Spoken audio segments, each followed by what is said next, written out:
Welcome everybody to South Olympic Branch Update number 5. I can't believe I've done this many of these already, but I hope you guys are enjoying them. In the last video, I talked a little bit about the a custom painted caboose that I did. And so I wanted to start with a little bit of a focus on that today so you guys know a little bit more about that. So Burlington Northern 11474 started life in its caboose form as a Great Northern transfer caboose. Before that, it was a Baldwin VO 1000 frame. So it was kind of cool, but nobody's really made a plastic model of this. A few years ago, I found a unpainted brass one that was for sale at a local hobby shop that is, well, the guy's retired. It's too bad because it was a great hobby shop, but that's, people deserve to retire. Anyway, so I took quite a bit of time and I painted this. I'll have to toss in a picture of what it looked like before I actually did that. But it was a lot of masking and a lot of work, but I did like the way that it turned out. So with that, I'll just kind of do a circle of it. Pardon the unsteadiness. This is just literally my handiwork.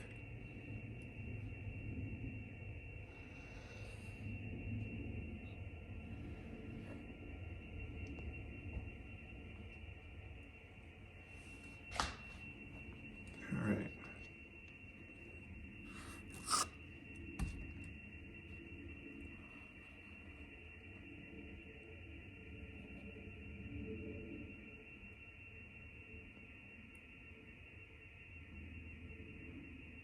I was pretty pleased with the way it turned out, and I've gotten a lot of great compliments on it. Yes, I'm bragging a little, but I can't even remember how much time I spent painting this thing and putting the decals on it and all that jazz. It definitely wasn't a quick thing.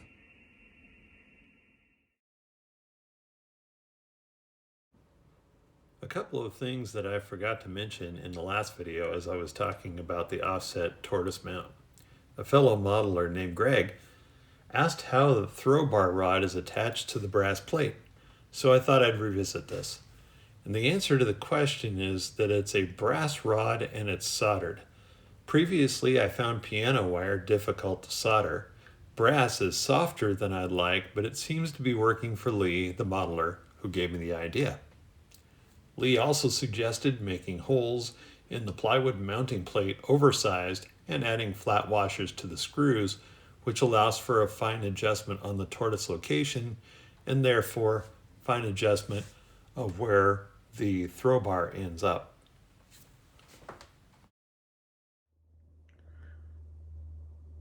I've gotten more mainline in, and we're just getting started out onto the Peninsula. There's a curved switch, the Pico. Another one of my hand-laid ones I'm working on. And then there's some foam risers I had laying around. Those are Woodland Scenics. And a turnout pad that was Homosote that the manufacturer no longer makes. Doggone it. But anyway, so got that. So there's going to be another turnout down there, kind of in the middle. And that'll bring the line that goes around the Peninsula to a double track. The risers are going to raise the track about an inch, and then it'll lead it right into a industrial switching area. So that's going to probably be filled in with plywood in the open areas down there so that I can put some industries in there. I'm not sure exactly what I'm going to put in there yet, but I've got plenty of stuff to put somewhere. Now I'm going to lay some plaster cloth over the top of the risers so that it gives it a nice smooth exterior. I'm not too worried about how wide the cloth is because I'm just going to go along the edges with some sculpt mold or some other kind of scenery stuff later. For now, I just want to make sure that the base for the track is pretty smooth. It might look like I'm busting a move right along here, but all told, this really took me about 10 minutes. I'm just showing you guys this in double speed, and I actually would speed it up even faster than that. But yeah, it was about 10 minutes overall. So it's not too much time, but you know, it's one of those things you get to thinking about, and it seems like it'd take longer than it really does. But there you have it.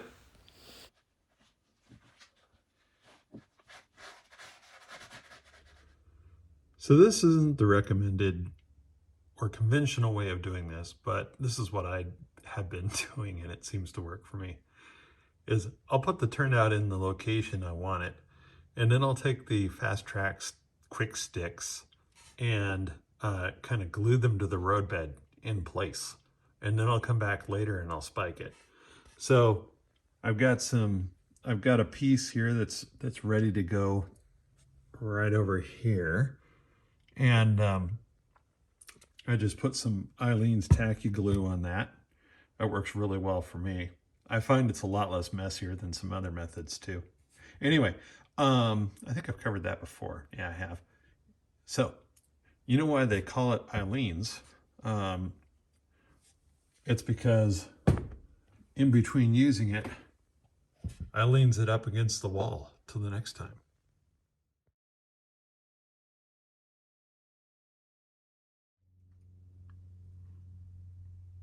There it is in place, and we'll just wait for it to dry. This week's progress on the layout has been kind of slow.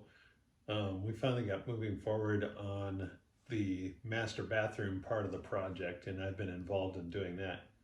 But the other night I finally got this part of the deck painted, and I've been playing with industry configurations up here, which is something I find kind of fun, just kind of set things up and then stand back and look at it for a while. I don't feel like I've even had time to stand back and look, but that's, you know, par for the course. Anyway. One of the things that I like to do is take a Walther's kit or some other building kit and add some details to it or modify it.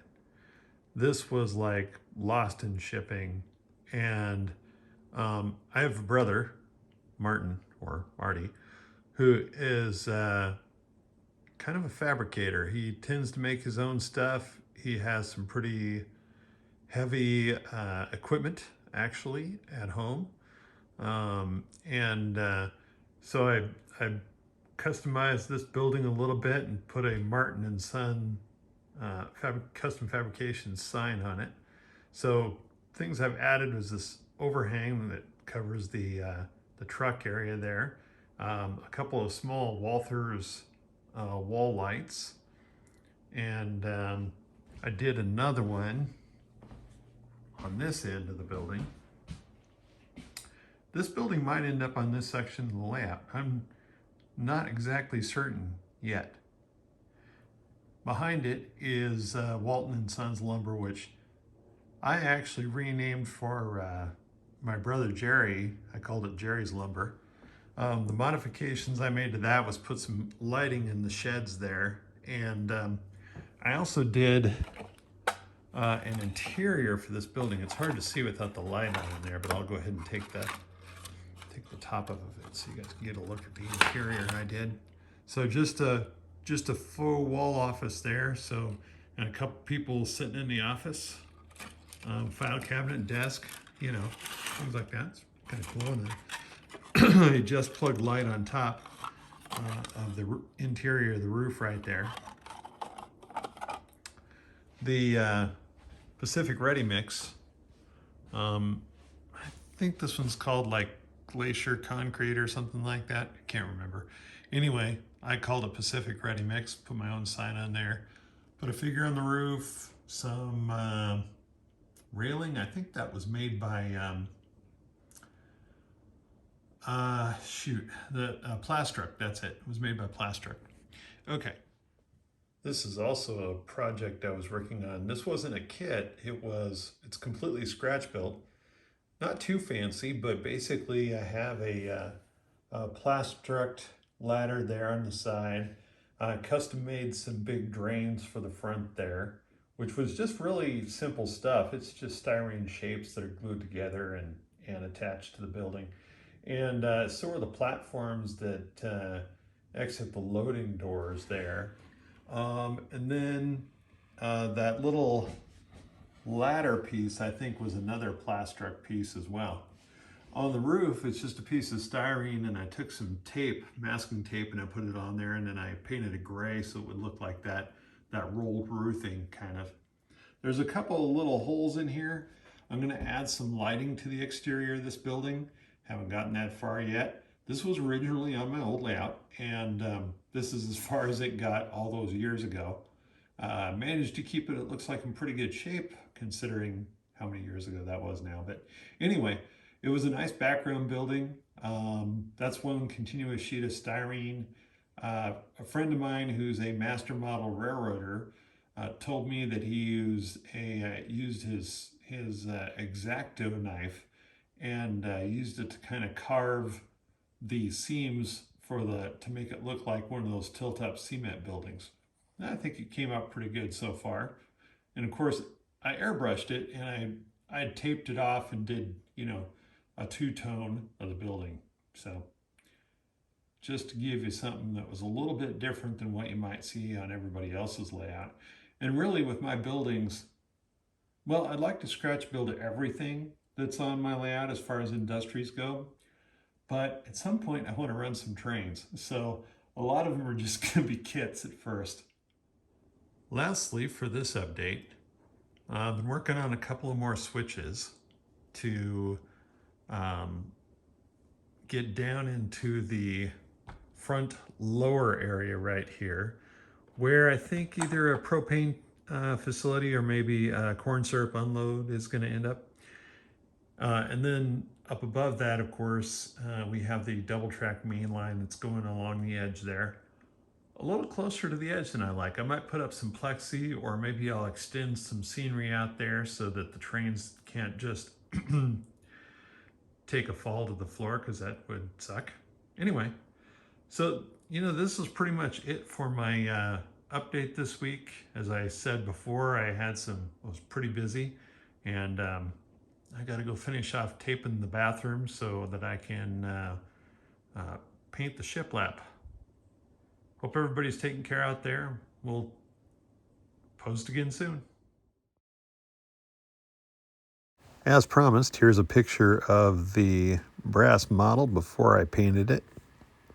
I had to clean it, and then I primed it, and that's what this picture is. And then after I primed it, it got the yellow and the green, and then here's a picture of the prototype, which is in a museum up in British Columbia.